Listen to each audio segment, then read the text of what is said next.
wrestling diehards only, this is the Idaho Mat Chat Prepcast on IdahoSports.com.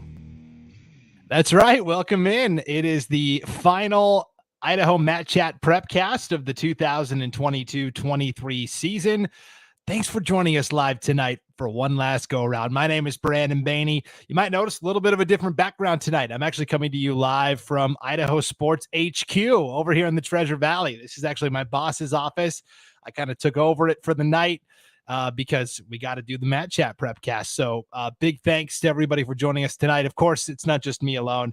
Let's bring in our first panelist tonight, Brian Zollinger. Brian, what's going on? Hey, Brandon, not a lot. Just excited for another show and a great tournament recap. Yeah, a lot to get to for sure. And also joining us tonight, the data cruncher, Al Fontes. Al, what's up? Not much. Great weekend. Happy to be here. Have a lot to talk about, a lot to write about. So I'm really happy. It's been a great year, great championship. Yeah, a lot of fun things that we get to talk about here to break down what happened at state. Thanks to everybody that's watching live tonight. We are coming to you on the IdahoSports.com YouTube channel, Facebook page, and Twitter account. No matter where you're at tonight, thanks for being with us live. We want to hear you one last time. We want to hear your shout outs. We want to hear your favorite wrestlers, your favorite teams. You want to ask us a question about what went down at state. Ask it in the comments. We'll throw it up on the screen. And also, as you're sitting here tonight, and there's going to be lots of people that can't be here live that will want to come back and revisit this tomorrow or maybe even Friday. If you could hit that like button, whether it's on YouTube, Facebook, Twitter, or also share this on Facebook, retweet it on Twitter, hit that subscribe button on YouTube. All of those things help everybody else find it a little more easily in the future. So, well, guys, we always start the show off with the best thing that we saw. Brian, I'll go to you first. What was the best thing that you saw from state championship weekend? You know, the sentimental, there were so many great matches, it's hard to say, but the one thing that really got to me, I mean, it was chicken skin, tears all around, was when Andrew Beck, we started the season talking about him, when he was given the Girls Coach of the Year award posthumously, standing ovation. That was just an amazing moment at the tournament. I haven't seen anything like that. So that was pretty special. Yeah, that was a breathtaking moment for sure. And I don't know how we'll be able to top that. But Al, what was the best thing that you saw from state wrestling? Well, I mean, there was tons of great matches this weekend. There wasn't too much. I mean, everything we spoke about, the hype came to fruition. I want to talk about this state tournament itself. This is my third state tournament. The first time I was here was during the COVID year, so there was a minimum amount of people allowed in the arena. Last year was in Pocatello, good crowd. But this year it was packed in the Ford Arena. This is all to all the wrestling fans. There was a lot of great wrestling fans that had a chance to go out and meet a lot of the coaches and families from throughout all the state. Met a few people that I haven't met before. I want to give a big shout out to my friend Ramon Valdez. He's the younger brother of the BK wrestlers, Manuel and Carlos. He's a great wrestling fan. Got to talk to him this weekend. But no, just a shout out to all the fans, and I appreciate all their support. There was a lot of energy this weekend in the tournament.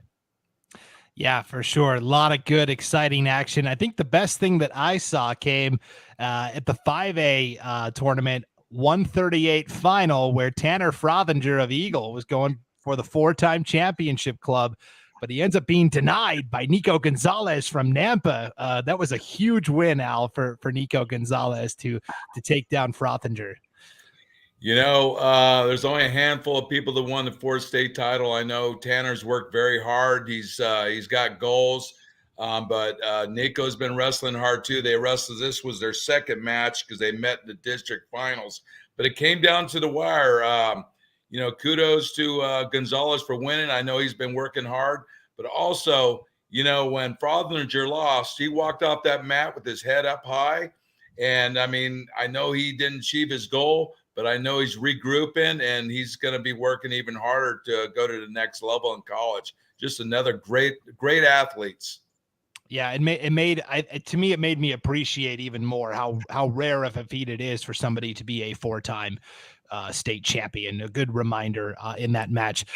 Jed in the chat says, loved the little Kellogg kid that sang the national anthem. And we got an earlier comment from Becky Wood, one of our Kellogg diehards as well. And she said, yeah, she wanted us to mention the amazing, these are her words, the amazing little up and coming 5-year-old Silver Valley wrestler from Kellogg, who brought many in the stadium to tears with his singing of the national anthem. By far, one of the best moments. And Alfonso says, yeah, he loved it too. It was a pretty cool moment, Brian.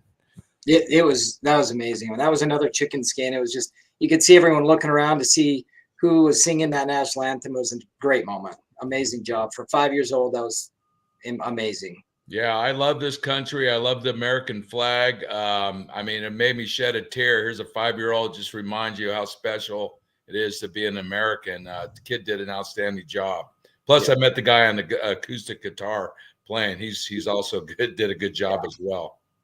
Yeah, for sure. You can see, Brian, behind you, you've got the American flag, and here in Idaho Sports HQ, we've got the flag behind me here as well. Okay, more comments rolling in. Of course, Coach Nieder from Idaho Falls. Great season, guys. Thanks for the coverage and promotion of the sport for not just the state of Idaho, but the national level as well. And honestly, it's a credit to the coaches and athletes. I mean, we have nothing to talk about if they're not accomplishing all of these great things, Al. This is something we've talked about a lot. No, they put on a great show, and there was a lot of great things achieved this weekend. Just a few things I'll touch on. Most of it will come out in my preview. But, kudos to Hunter Hobbs of South Fremont for winning his 4th 3A title. Elisa Randles became the second girls wrestler to win 4. And I don't know if you caught it, but Hans Newby when he won his 4th title in the 2A, 1A, when he hugged his father, who I believe his coach, he did a lateral drop, which is something traditionally done at the international level. Yeah, we lost Al there for a second, but it was a cool moment. Coach Newby. No, I was talking Hans, about. Yeah. Go ahead, Al. Yeah, he did a lateral drop on his coach, which is something traditional at the Olympic level. And I also like to mention too, and like I said, I'll cover it more in my previews that are the recaps that are coming out. But we had 8 wrestlers earn their 3rd state championship, and that's throughout the 4 divisions. Carson Exford of Nampa, Jason Mara, Cade White of Meridian, Mac Mauger, Hunter Beidelman, and of Caldwell, Coulter Burton, Grayson Williams, American Falls, and Cade Crade all earned their 3rd state title. As far as underclassmen, that's 9th and 10th grade. We had 12 underclassmen win the state championship this year, with Martina winning the 2nd and Ryder Sequin. And just one more thing I want to touch on before we go on to the tournament. Something I found of the number 2 wrestlers, they can send the top 2 to state. We had a total of 18 place. All were seated in the top 6, except 6. There were 6 non-seeds. Very interesting. But also one more statistic is past state placers. There was a total of 37 boys and 6 girls that had placed in past state tournaments that didn't place in this tournament. So it just shows you the magnitude is getting tougher. Doesn't guarantee you're going to place the next year. Yeah, you also had Banton Muhlenberg winning their 2nd as sophomore. So you got 4 kids still in the chase there. Yeah, exactly. Thanks for bringing that up. Yeah, the rising tide lifts all boats. Everybody getting better in the state of Idaho. Christy, shout out to Hans Newby. We love that kid and are proud to be the only loss of his high school career. He went undefeated this year, and of course, an exemplary career for Hans Newby from the Grace Grizzlies for sure. More comments rolling in here. Cade Sessions says, quick shout out to Hobbs and Clark from South Fremont and Fulmer from Teton. It's not easy to go undefeated at weights like 170, 182, 195. And those are all 3A guys that were competing there. And then we had a question here, Brian. I'll throw this to you. Scott Coons, who's a great Teton fan of ours, he says, who had the best backflip, Hobbs or Fulmer after the finals? I'm going to go politically incorrect here and say I love Hobbs and Fulmer, but Atow had the best of the tournament. So Fulmers and Hobbs were impressive, but when I see 280 pounds out there doing a backflip, that was my number one backflip. Going off menu. I like it, Brian. That's good. Jimmy Train giving a shout out to the Fruitland boys, Clemens, McKenzie, and Fruitland getting it done. Al, we talked about them being, a team that could contend, and they competed very well at the 3A level. They did. They wrestled really well. They had kids in the finals. They had kids, doing well. They had a total of 2 champions and 10 placers. We talked about Buell. They wrestled well too, 1 champion and 12 placers. So, Fruitland just did it at the end. And we all know South Fremont pretty much dominated the competition with 5 champions and 13 placers. That's a pretty good record right there. That's a lot of champions. Yeah, that's pretty tough to overcome for sure. Yeah. Angela says, Al, Ramon is excited to watch you again. What's up, Ramon? He's a great fan, great kid. Love him. Yep, for sure. Okay, Travis Tyler's got a question for us, Brian, from the 4A. Did the 4A 195 bracket end up the way you thought it would? For the most part, it did. Sonner Craney as a sophomore coming in and winning that is super impressive. Gavin Williamson, he's placed, this is 3 years in a row he's placed. So I thought there was a chance that, Sonner Craney beat him at the Minico tournament in the finals. Williamson had beat him once earlier in the season. So if there was a question, I wondered if that wouldn't come out different. But, it was, the Sandpoint kid coming in third. The kid from Skyline, he had wrestled, I don't know how many matches George had in the season, maybe 20 total as sophomore. For him to come in 5th, that was surprising. So there were some definite surprises there, but the top 2, it's pretty much chalk. And Williamson beating Tyler from Sandpoint, I wasn't super shocked. The Sandpoint kid, solid, sophomore. And like I said, Williamson is just a beast. I've watched him. My son has wrestled him for multiple years. And so that one didn't really surprise me, but there were some surprises in the bracket for sure. No, yeah. You're right, because as far as the seeds, that the kid Valenzuela from Skyline was non-seeded and placed, and then you had a number 7 seeded placed 4th, Wesley Hodges. So there were some surprises, but overall went as planned, especially with Sonner Craney. Yeah. Yep. Hodges from Mountain Home. And speaking of the Tigers, Ryan says, how about Moho taking 6 guys and all of them placing? And then the Moho girls took 2nd overall with just 4 girls. So we talk about wrestling sometimes as a numbers game. And for Mountain Home, Al, they got the most. They squeezed every last drop out of that state tournament roster. Yeah, I like that team. They got some leaders. The Rosales brothers, Gabe and Daniel, leaders on the mat. Great attitude. I got to know both the brothers. Both won state this year. I think Gabe, this was his 2nd state title. They love the sport. They're leaders, great kids. And then with Amy, the gal in the heavyweight 235s, dominating. She stopped Woods from winning her 4th state title in the women's division. So, and she's only a sophomore. So a lot more to come from her. Yeah, Daniel talked about that. He said a couple kids went from losing in the blood rounds last year to state champs. Jagger Hall and Daniel Rosales from Mountain Home both made that happen. And we were talking about, just the improvement that we've seen statewide and how tremendous that is. Okay, we got to talk Meridian, right? Your 5A champs, Tiffany and Brian. How about those Warriors? Congratulations, Meridian, on the 3-peat. Al, that it is tough to do in wrestling. So 3 in a row for Meridian, fantastic. Very difficult to do. Like I said in my preview, you look at the numbers, we knew it'd be close between the 3. In fact, on day 3, Nampa was in 2nd place by, I think, less than 10 points. Meridian had the most in the finals, and where they really put it together was getting their kids in the Conso semis to get in for 3rd, and then majority of them winning, and then winning 5 in the finals. It was an all hands on deck effort. So kudos to Meridian. Post Falls wrestled tough, but Nampa was in the midst the whole time. Yeah, it was close, but Meridian did get it done. A couple more shout outs here. Travis White, How about them Warriors? Hashtag the North remembered. That was the big storyline, of course, right? Post Falls coming down. Here's JJ, our resident Post Falls fan. Idaho has the best parents, coaches, wrestlers, fans, and analysts across the board. That's you guys. I'm not the I'm just the host. Our state has set the bar very high. 5A, congrats to Meridian, pure class. Now let's talk about some other big elephants in the room. And now here's the Post Falls love. Ryder Seguin at 106. Back-to-back state champs. And then I like this. There's a new sheriff in town. His name is Jose Laguna, and he's already handed out his first ticket. What do you think about that, Brian? The sheriff. Yeah, I mean, to beat somebody as good as Hudson Rogers is 3 times in a season, that was one of the matches I was looking forward to, and it just didn't disappoint. I mean, Laguna is the sheriff. I mean, to do that with the quality wrestler that Hudson Rogers was nothing short of amazing. So shout out to Laguna. Great tournament. Yeah.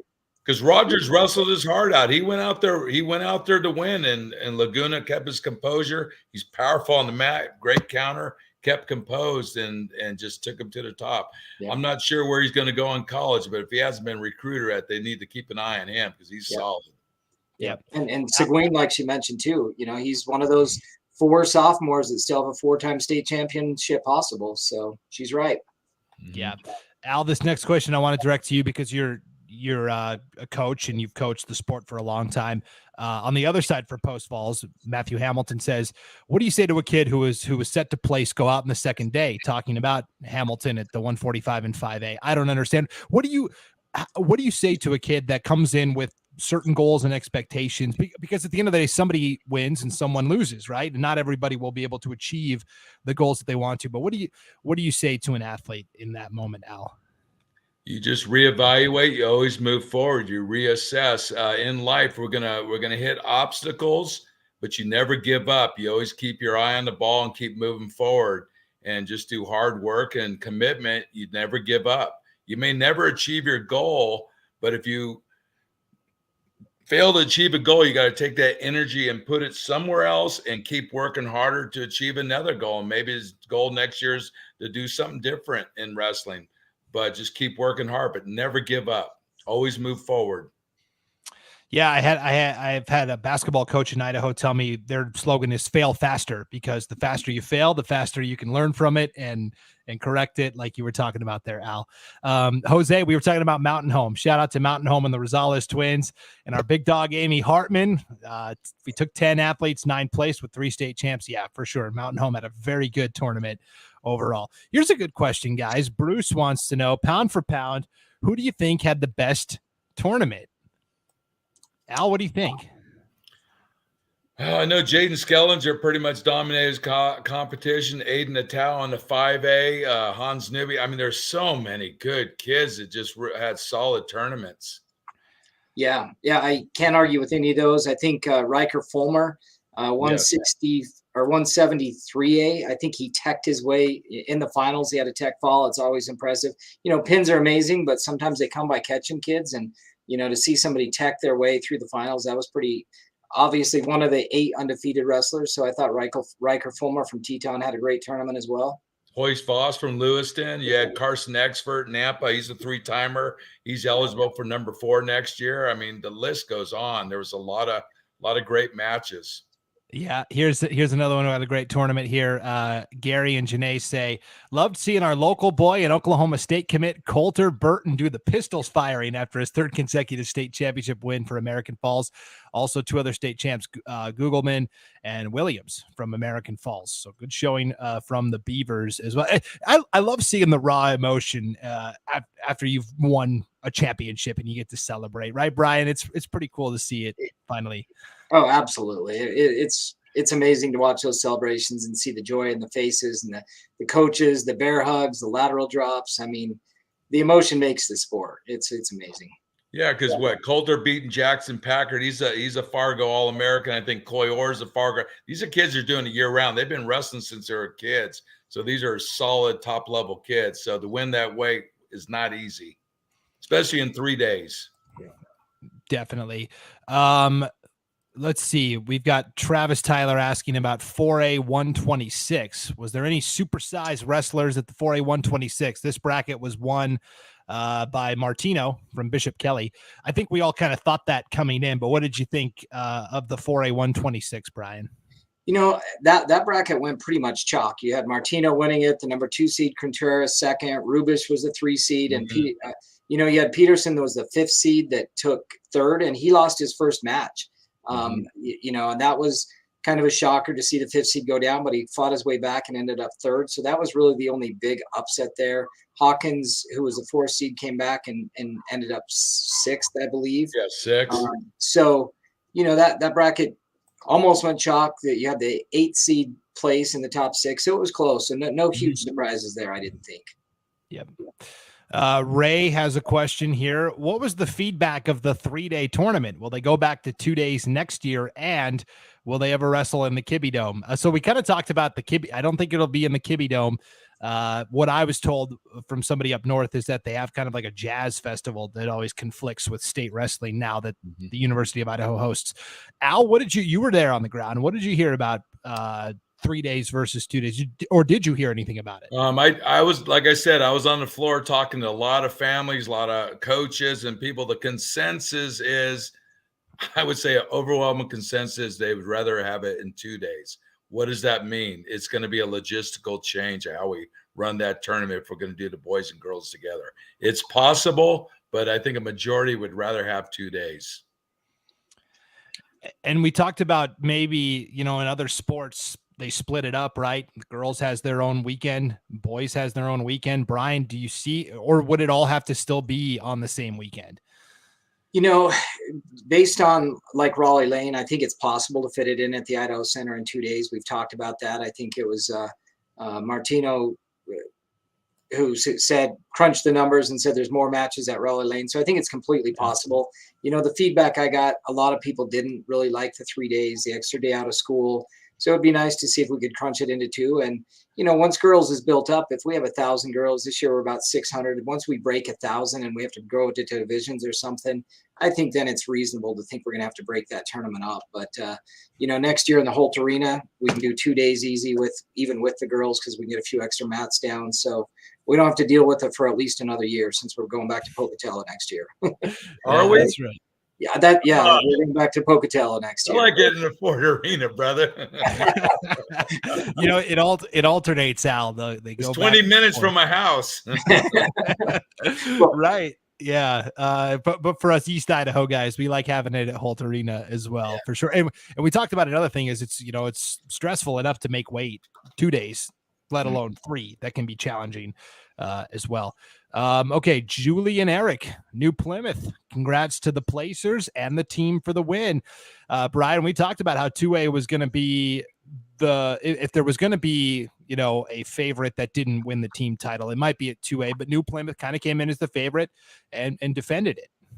Yeah, no, absolutely. I mean, to upset, we kind of called that. So I wouldn't say it's an upset over Ryrie, but to dethrone Ryrie after 5 or 6 straight state titles, that was pretty amazing. And they did it. They had the numbers and they had the placers. So hats off to New Plymouth. I mean, coaching staff has done a great job there, from the Rices on to what they've got now, the Shaw brothers. I mean, pretty amazing. So I think they won it by 12 points over Rari, and they each had 2 champions and 8 placers. So I think those bonus points were like we said, are critical.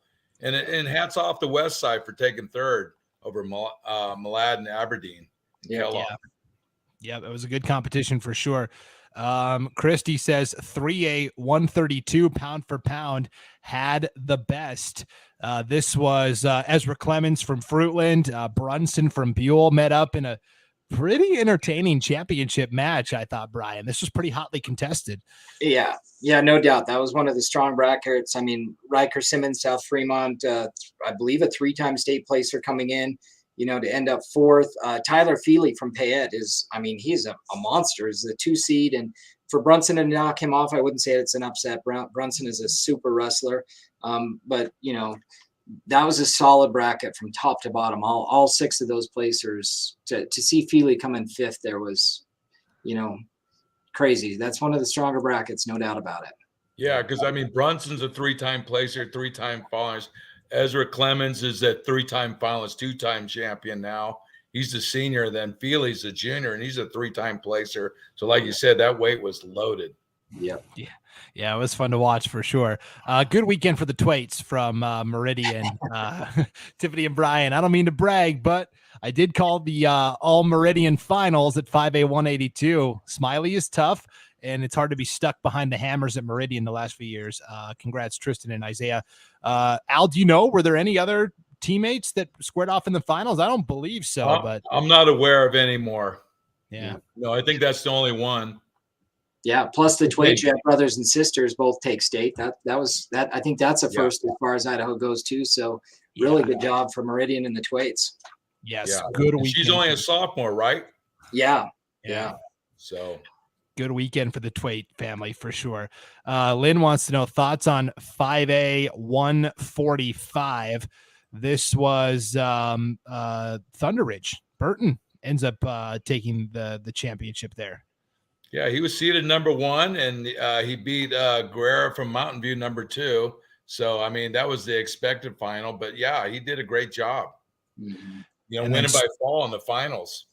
Yeah, and then Smith from Post Falls comes through and takes third. He had a good tournament there as well. Mm-hmm. Jessica with a shout out to the Glens Ferry Pilots, 2-time state champion at 106, 2-time state placer at 120. Your champion at the 2A 106, Al, from Glens Ferry. Pretty impressive performance by Muhlenberg. I mean, that's Jessica giving a shout out to her own. And that's really at the 2A 1A level, Al. That's what it's about, because it's hard to bring, like Meridian, you don't have a lineup full of hammers. It's all about your studs. Can they deliver in their respective weight classes? Yeah, and he was seeded third, and he wins it. And the number 1 seed, Coons from Rary, took 4. So yeah, anything can happen. He, like I said, he came and he was ready. He wrestled hard and had a pretty good finals match, beating Peterson 9-2 in the final. Yep. Convincing. Here's a good question from Bruce. Brian, who was the biggest surprise in terms of a state champion? Wow. I'm gonna have to think about that. There weren't a lot of huge upsets. Not a lot of, nobody unseated one. I mean, biggest surprise. I mean, honestly, it's probably Tanner Frothinger losing. Nico, I've seen them both. They started in the same club for the old bull, Kelly Bartlett and bull catcher. Tanner and Nico have wrestled together since they were little. So that, there was some emotional aspect to that match too, I'm sure. So no real surprises, but just because Tanner was such a good wrestler going for his 4th, to see Gonzalez come in and do that was probably the most shocking. Yeah, that's what I would vote for, certainly. More love for Mountain Home. Moho Crystal says Daniel, Gabriel, and the rest of the Mountain Home team gave their all. So proud of all of them, but I've never been more proud of watching my boys go Mountain Home Tigers. Yes, a lot of fun to watch them. Jeremy, shout out to the Pilgrims for taking out Ryrie. Brian, you talked about what an accomplishment that was for sure. Tiffany and Brian want to know too, who had the most state champs? Anyone have more than Meridian's 6? How many did South Fremont end up with? 5. 5. Okay, well, there you go. That was the only other one that would have been close, right? And Meridian had 5 as well. Oh, 5. Yes. Oh, if you count the girls too, 6. I don't know if 6. they're doing with the Twait. I'm sure they are. Yeah, I'm sure that they're comboing them both. So that's a good weekend for both Meridian and South Fremont. Ray, we were talking about 2 days versus 3 days. She says, yes, 2 days, please. But then, Skylar Beck says, I liked the 3 days. And I think you could talk to 20 people and you'd probably get a pretty even split of people that like 2 days versus 3 days. There's certainly pros and cons to both. Okay. Because here's Destiny, and she liked the 3-day format as well. Okay. Amy says, congratulations to our Soda Springs boys. Elijah Dilworth took 5th. Tucker Bowen took 1st. 68 points in 4 matches for Tucker Bowen. That's doing work right there, Brian. Yeah, no doubt. I mean, Bowen was returning state champion, one of those great athletes. He had a great tournament, solid kid, coming back for another one too. So it's impressive. Yep. Destiny wants to know thoughts on 4A 220 and the 7 seed being state runner-up. This was an interesting bracket that played out, and there was some interesting results. Vale from Minico ends up winning, but it was an all District 4 final, Brian, over Smith from Mountain Home. Yeah, and it was definitely surprising. You had Preston Colvin from Skyline was in the finals last year with Vale. I mean, he was the 2nd seed. But Smith is the 7th seed. That was kind of surprising, but based on record, it made sense and throughout the season. But Smith came to ball, and so that was a little bit surprising. The rest of them, Ruiz, the Jerome kid, I mean, that was kind of expected. So not a lot of huge upsets. Smith beating Colvin in the second round was probably the biggest upset and kind of shook that bracket up there. And then the Bishop Kelly kid didn't have a lot of head-to-heads with those other kids there, but it was a fun bracket to watch. And I mean, Vale, I think that's his 2nd. He's coming back, just a junior, going to be going for 3 state championships. So tough bracket. So, Brian, correct me if I'm wrong. Number 7 seed wrestles number 3 seed in the round 1, correct? I think in this bracket. No, the 7 seed wrestles the number 2 seed. Number 2 seed and 6 is up with 3, right? 3. So, so he just had a great first 2 rounds, and he was just ready. Yeah, I think he's got on a roll. A lot of like you see behind me here, the Elkhead. A lot of Elkheads he's hanging up on the wall there. He took up the 2 and the 3 seed. For he sure. had a good tournament. And that match against the 2 seed, I mean, they literally tied it up with 1 second left. And I don't think I know the Skyline kid didn't even realize it was tied up, shot in, got taken down with no time on the clock. I mean, that was one of the more fun matches of the tournament for sure. Yeah, and on that subject, Brian, Mandy says it seemed like there were a lot of buzzer beaters this year in all divisions. Where in the last 10 to 20 seconds did the match do a complete 180? You talked about one right there, but I mean, there was no shortage of fantastic finishes. Yeah. And those type of matches are won when you do extra at practice, before and after training, that extra running, extra drilling. That's where you get to that level where that last 10 seconds you can do a burst. It doesn't happen by accident.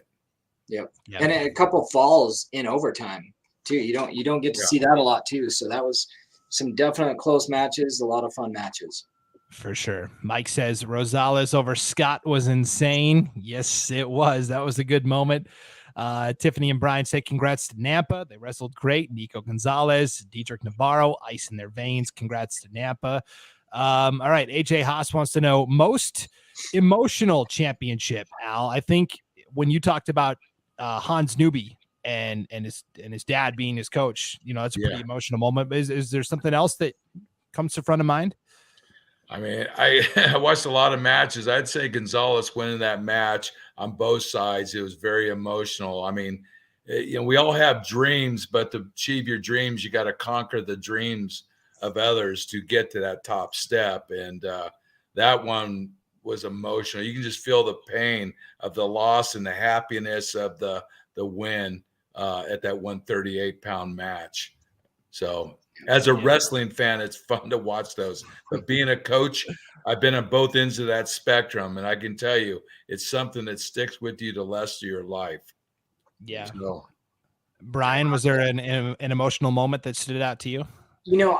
Exactly what Al said. I would also say the 175A, Hudson Rogers won state the year before at Gooding. That was emotional. And then the match that we just mentioned, Rosales and Scott. I mean, Scott went in as the 1 seed. They'd wrestled each other before in the season, and Scott had come out ahead in tournaments. They're really familiar with each other, so you could sense the disappointment in Saxon Scott losing to that. But hats off. I mean, Gabe Rosales is just a great kid. I mean, returning state champion, so it wasn't a surprise, but that was an emotional one too. Yeah, I had a chance to talk to both the Rosales brothers before their final, and they were feeling good. And I'm like, "How are you going to do?" And they're like, "We're just going to do the best we can. We're going to go out there and have fun. We believe in ourselves, and we're just going to do the best. And either way, we're going to keep our head up high." So, they have great attitudes for wrestlers. And Scott's All-American too, so that kid's solid. Yeah, and I think it added to the emotion. I mean, the Twaits we talked about, brother and sister, the Rosales brothers, when Daniel won his, the emotion in the crowd, you had 2 brothers, right? Boom, boom. Mm-hmm. And then the Clark brothers back-to-back at 3A. I think that was an emotional moment too, because you had a proud Pops as coach there, and I mean, those Clark brothers balled out. So I think anytime you had, two of your kids, those three families winning state titles, added to the emotion as well. I agree. Yep. More shout outs rolling in here. Becky Wood watching on YouTube tonight. Kellogg took 5th, but with only 2 seniors leaving, a lot of talent coming back. Proud of our champ, Jager Hall, and our 2 third placers, Jay Scribner and her kiddo, Coulter Wood, 3-time state placer. Hashtag proud parent. Yes, Kellogg will be a team to keep an eye on next year for sure. Kevin says Taylor Hood of Buell at 114 taking the championship. Way to go. Definitely. Cade says, I'm a little biased, but I like to think that South Fremont proved they had 3 kids that were best at their weight, regardless of division, Banta, Hobbs, and Clark. What do you think about that, Brian? Yeah, no doubt about it. I mean, Hobbs and Clark, 2 of the undefeated kids in the tournament on the same team. That was pretty impressive. Banta, one of those sophomores with 2 state titles now. Hobbs obviously just won his 4th, so there's no doubt about that. So great showing. Yeah, I agree. I agree with that. One of the articles I'm working on is, I'm going to call it the Elite Gems of Idaho Prep Wrestling. I'm looking at every weight and all the best placers in each weights in the divisions. And I agree, those 3 are right up there with the best, regardless of division. But if you put all our best kids together, that would be one tough 1 division tournament, especially at 120s, 138s, 132s. Yeah. I spoke with Kelly Bartlett at the state tournament. They call him the Old Bull, a coach that's been around. He was my Fargo coach years ago. And that's one thing he said for this podcast or that somebody should try to do is put together all state rankings or all state teams across the divisions. And it's a good idea. I mean, it's a lot of speculation because there's sometimes not head to heads, but it would be fun to see what the experts get together and think. Yeah. That being said, I've been hearing consensus at the tournament. I was talking to a lot of people. I was talking to Chris Owens and Martino's father, Vincent.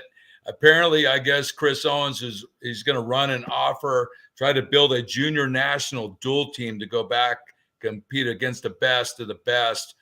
Usually it's the cadets. So just more on that coming in the future. I think they're going to follow up after the Freestyle State and Greco State to try to build a team. And if you look at the kids we have in the junior level, I think Idaho could build a pretty good team to do well at the national duels. Yeah, I went back with this junior class, both when they were in junior high for schoolboy duels and cadet duels. And, they placed in the top 3, I believe, both years in the nation. And so the junior class is coupled with those seniors that are leaving. They'd have a pretty good team in junior duels. That'd be fun to watch.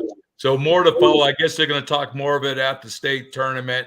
They're going to, Chris Owens and them are going to try to put together a junior team. So more information on that's to come. So I encourage anyone that is at that level to go have that experience. Yeah, I'm all for it. That sounds great. Okay, let's talk about, we were talking about South Fremont had 5 champions. Meridian had 6. We forgot about Bishop Kelly. Joaquin, BK had 5 champions. Amy says that as well. BK had 5. Yes. Okay. We were talking about 3 days versus 2 days for state. Here's again, the dichotomy. H.A. Haas says 3 days keeps the weights honest.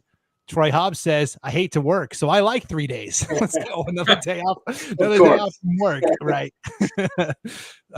Jed says he was impressed with Westside coming on strong this year. They've been progressing year after year. And I relayed this story on an earlier episode of the Prepcast, but Scott Burton is a broadcaster for us at IdahoSports.com. And he's also the athletic director at Jerome. And that's always one of the first, big meets of the season, right? Is the Matthews invite at Jerome. And he said his biggest takeaway from watching the competition there was how Westside came over and competed at that invite. And so, yes, Westside, they can get lost in the noise sometimes because you got Malad right there in their own district as well, Brian. But yes, this is a Westside program that's gotten a lot better. Yeah. I mean, they had 3 in the finals, I think, the champion, and then 2 of them lost in the finals, but super solid team from that, not a huge town, obviously 2A, but super impressed with what they did. I believe most of the kids they brought ended up placing. I don't know. Al might know the total numbers on how many medals they had, but I think all but maybe 2 of the kids they brought ended up on the podium. So that was a super impressive showing. Yeah. What school are you referring to? Westside. Westside. West Side, let me look real quick. 2A. So let me see. West Side. West Side almost there. Yeah. West Side had 1 champion and 9 placers. Yeah. So pretty legit. Okay, we've got some more comments rolling in here. Christy says South Fremont loses 10 seniors, very talented class. And of course, we're not a week from state being over, and everybody wants to know already. Look ahead to next year. David and Michaela says, any idea which championship team loses the least amount of seniors for next season? And that's coupled with Bruce's question. Now that this season is over, who are the teams projected to win state titles next year? Al, any idea? I'm still working on that, but I can tell you when we talked about Bishop Kelly, of those 5 champions, they're all coming back. Yeah. So like it's a numbers game, but they'll be one of the best teams. But I'm sure Post Falls, Meridian, even Nampa, those same 3 teams are going to be in the mix again. I don't think we're going to see too much.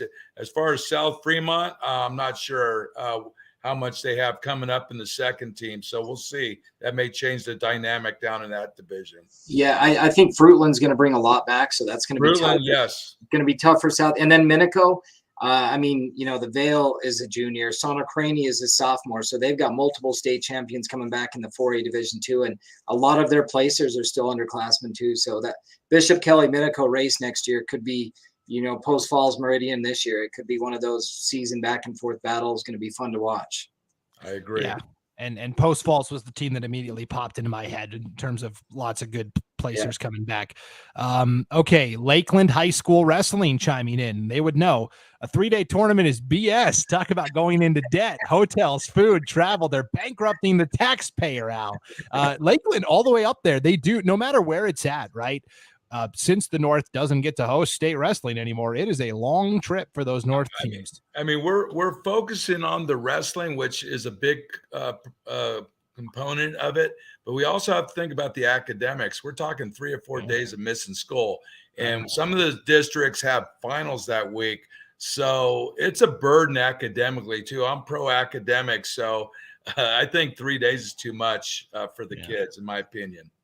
Yes, and for like Lakeland, and for Lakeland, they have to take a day just to travel down, so they're missing 4 days. Yeah. Or 3 school days plus Saturday. Yeah, a lot of those other considerations off the mat that you have to think about there for sure. Let's see. Daniel says Coulter Wood was 1/10 of a second from being a finalist. Very close. We talked about all of those photo finishes. Julie and Eric from New Plymouth say they love Dakota picking up Nathan with his win. That was a great moment. Jimmy Train says, how about Mackenzie winning state on a fully torn labrum? That's dedication, Brian. Yeah, that was tough. And he had some tough matches there too. I mean, and he made it look easy. So super impressive. Yeah, we were talking about, emotional matches, and Coach Nieder says the Valdez win at 4A 138 was a great emotional win. And Christie says Ezra Clemens' championship match was emotional. He went through a lot, battled back from a lot of losses in the beginning of the season, didn't wrestle last year. And so Christie says, couldn't have been happier to see him take first. Riker Simmons lost to him freshman year in the finals, and Ezra is top notch. We talked about what a run he had in that bracket for Fruitland. Nancy giving a shout out here to Grace. She said, love the 3-day tournament, and the Grace boys having 3 state champions, and all 3 girls from Grace placed as well. And, Grace kind of quietly is a very good 1A. We don't think about that, Al. It's a combined 2A, 1A. So, but when you look at student population, 2A versus 1A is vastly different. And so for Grace, it's like 100 to 300 kids roughly. I mean, it's not many small towns. And that's what I like about the divisions at state. You got all these little bubbles, the 2A, 3A, 4A, and everyone's there. And it's like the whole town is there, and they're all it's a great thing when these kids are able to place there, and it's just a big thing in these small towns. So it's really fun to watch. Yeah, Coach Newby's done an amazing job there. They had 4 of the kids they took to state took first place. Wow. And then all 3 of the girls that they took medaled. So, I mean, 7 kids, 3 first place medals and 6 placers. Newbie has done just a fantastic job with Grace. I agree. Yeah, kind of like Mountain Home, getting the most out of that roster at State for sure. Jordan says Tucker Bowen and Price Thomas at 2A 120. Pretty good match. 4 tech falls, 2 pins, and 99 points scored in their bracket. That was a good show for sure. Mike says, you talked about this at the very beginning, Al. Hartman over Woods from the ladies. 285 was a huge upset. Hats off to both of those ladies. That was because she was going for number 4. Right. Yep. Hartman is ranked nationally right now. Woods has been ranked at that weight nationally. She is tough, and she has the potential, in my opinion, to be ranked in the top 5 if she does more off season, gets more exposure out there. She's solid. She's tough. Definitely. Ray says, loved Daniel Rosales' attitude and smile. He was the happiest kid in the arena. Al, you talked about it. You talked to both of them and how loose they were heading into their finals. And yes, we completely agree. We haven't talked about this athlete yet, and I wanted to touch on this. Zach says, Skyla Zimmerman from Moscow finished her high school career never losing a match to another girl. She won her 2nd state title and finished her high school career without a single loss to another female. Al, what a run for Skyla Zimmerman. Yeah, shout out to her. Great job. Just talking about the girls division, a shout out to Eagle. I believe this was their 3rd state team title in a row. They had 2 champions, 5 placers. Great showing from them the past several years. A lot of great matches in the girls division. You're starting to see the gap close each year, where the difference between place and not place is getting even harder. One match, we were talking about Mia Furman. She had lost to Piper from Post Falls last year in the semis. She's been training all year since that loss to hopefully meet her again in the state championship. And they met in the finals, and she beat her. She pinned her in the 2nd period. So hats off to Mia for winning 2 titles and 4 medals overall. Yeah, pretty phenomenal run there. Mike agrees here. Absolutely phenomenal tournament for her. So yes. Okay. We were talking about the junior duels. Travis says Idaho's junior dual class is top 10 in the country. So there's really some momentum building for this. I really like the idea. I think it would be really cool to see that. Bring them all together. We're one Idaho, and when we're one Idaho, we can compete with the best. I love it. Yep, that's so great. Tiffany and Brian say shout out to Hoyt Haas from Lewiston. That kid is so slick, really dominated. Solid. A lot of tough good kid. Yep. Yeah. Won his 2nd title and coming back for a 3rd. So he's one of those kids. Yep. All right. So we asked the question about, returning, who's returning the most. And of course, Kelly Bartlett's got the answer for us, Brian. 5A returning state placers: Meridian 8, Post Falls 7, Napa 5. Looks like we're headed for deja vu next year. Yeah. I didn't know the exact numbers, but doing all my research, I knew those 3 teams were going to bring a lot back. Plus, they got some seconds coming up are tough. So incoming freshmen. Yep. Okay, let's see. What else do we have here in the chat? And keep the questions rolling in. Yeah, Becky says, I feel not enough is said about Hoyt Haas. Kid is a beast and one of our favorites to watch when we were at North Idaho tourneys throughout the year. Yes, for sure. And question about the 4A, who's bringing back the most? Kelly again. Jack on the spot. Minico 10, Bishop Kelly 7, Caldwell 6. So Minico continuing to, as Jacob Eck likes to say, death by 1,000 cuts with the Minico Spartans for sure. Minico does lose 4 seniors, though, David and Michaela say. Okay, let's talk about and here's the 3A numbers from Kelly. Buell brings back 8, Fruitland 7, South Fremont, American Falls, Marsh Valley, Sugar Salem all with 5. So yeah, you can't forget about Buell. I mean, they had another team that just had a great tournament and bringing so many kids back. That's going to be your race next year. It looks like in 3A, Buell and Fruitland, and be fun to watch. And the Brunson brothers return too, right? Yeah, I believe so. They're just juniors. Yeah. Yep. And then here's the 2A numbers. West Side brings back the most with 7, Malad with 5, New Plymouth 4, Kellogg and North Fremont have 4 as well. So there you go. West Side Pirates. Here we go. It'll be fun. Okay. Here's the tide there. Right. Here's a funny one, Brian. Shout out to Coach Clark for running across the arena to accept his Coach of the Year award. That's a long ways to run in a shoot. And then John says, I half expected him to have toilet paper stuck to his shoe. Busy guy. A lot of kids in the finals. Well-deserved award. So that was fun to watch him sprint for that award too. Yeah, I got a chance to talk to him. Great guy. Loves the sport. Done a lot. Passionate.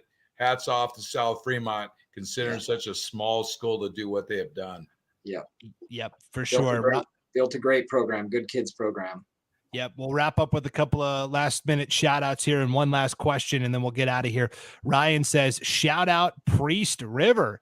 Again, a school that doesn't have, like as many numbers as some of the other teams, but they get the most out of that roster for sure. Tiffany and Brian say, how about Taylor Hood and what she did at 114? That was amazing. Congrats, kid Brian. That was a good performance. Yep. That was a tough bracket, and to see her do that, that was impressive for sure. Mm-hmm. I agree. Yeah, Al, we should talk about that. All of these girls champions earned it because it is in all classification brackets. So if you're a girls champion, you earned it. You earned it. There's you can never because you won it this year doesn't mean you're going to win it next year. Because you placed this year doesn't mean there was about 7 or 8 two-time placers that didn't place this year for whatever reason. Yep. So most of them were in the 5A. So because you win this year doesn't mean next year. You can't. Next year starts today. Yep. Can't rest on your laurels. Christy, shout out to Danielle Ramel, South Fremont, first qualifying girl. She made history. Mad respect. And Cade says, matching at 145 in the 2As, had an awesome match to pick up a state title. Awesome ending to a great high school career. We've also got in here two questions, and then we'll get out of here, guys. Taryn Tyler says, how would you say that the Sandpoint Bulldogs did with only bringing 9 boys and 4 of them placing? And out of those 4 placers, how many will place next year, Brian? Wow, that's good question. I mean, I guess it depends how they grow, what weight they come in at. I mean, there's so many unknowns at this point to know which of those 4 will place. But I mean, historically, I would say most of them, if not all 4. I'm trying to think. They had Cheryl was a placer. Yeah. Yeah, I mean, it's just tough to say what weights they come in and who's coming back in each of those weights. I'd have to look through it individually. But typically you would think all 4 would come back in place again. I mean, that's typically how it goes, but there's upsets every year. Yep. And it's always hard for the teams from the north to bring enough kids to compete with like a Minico, for example, that has the depth and the numbers for sure. Okay. A couple of shout outs for Meridian. Really admired the team unity and prayer circle each round by Meridian. Lisa says shout out to Middleton as well for a good season as they stepped up to 5A for the first time. Also big congrats to our amazing coach for the Coach of the Year award, Coach Eager. Super lucky to have such great coaches leading our kids. And then Troy Hobbs says, he doesn't talk about his kids much. He talks about a lot of other athletes in East Idaho, but he did want to give Pig a shout out. He's watching tonight from Puerto Rico, guys. 4-time state champ. Such a rare feat. It is. And such a great kid. I mean, just to watch him with the little kids at the tournaments and the way they look up to him and helping his teammates and everybody around him. I mean, Troy's done a good job raising a great kid, and to have a 4-time state champion like that, pretty amazing feat. So congratulations to Pig. Well deserved. Yeah, Al, not only 4-time individual champ, but 4-time team champion as well. That's got to be ultra rare. Very rare. Very rare. Yeah. Pretty cool deal for Pig for sure. Okay. And then Zach Phelps, 120s across the board was amazing. Ekin Navarro, Mauger, Burton, Bowen, all absolute killers. Tournament of champions. I'm just saying that's I mean, that could be one of the strongest brackets if that was combined in the nation. I mean, 120 from Idaho, you've got 4 top 10 in the country kids right there. So it's pretty impressive. Yep, for sure. Okay, last question, and then we'll get out of here. Freshman to watch next year. I'll give you a hint. Ridge Vale is going to be a problem. Brian, I'll go to you because you're a little more plugged into the middle school scene. So who should we be keeping an eye on that will be entering high school next year? Well, I think Chris nailed it. I mean, Ridge Vale is coming in, three-time conference champion, which only 2 or 3 kids have done here in Eastern Idaho. And I think a 3-time undefeated coming in as well. The Fulmer kid from Teton, whose older brother just went undefeated. I think he's going to be a freshman next year. I know since we don't have a state, a true state in middle school, I don't know a lot from the other side of the state, but from East Idaho, Fulmer and Vale are 2 of the top dogs coming out. And there's a handful of other kids over here as well, but. Yep. 91-0 in middle school with 3 state titles. It's pretty impressive. Also Brandon Edstrom. Yep. Be a freshman to keep an eye on. And David and Michaela say, watch out for Jarrett Robinson. I'm assuming from Minico. Yep. So, for sure. So, all right. Well, that will do it for our final Idaho Mat Chat Prepcast of the season. Brian and Al, thank you so much for hopping on every week and doing this, because really without you guys and Jacob as well, who couldn't be here tonight, I mean, you guys are the ones that really do the heavy lifting on the show here. And we're so lucky, Al, to have you as a transplant come in and just hit the ground running with the zeal and the passion that you've shown for Idaho wrestling. So I love Idaho. I love Idaho wrestling. I feel honored to be here. It's my passion.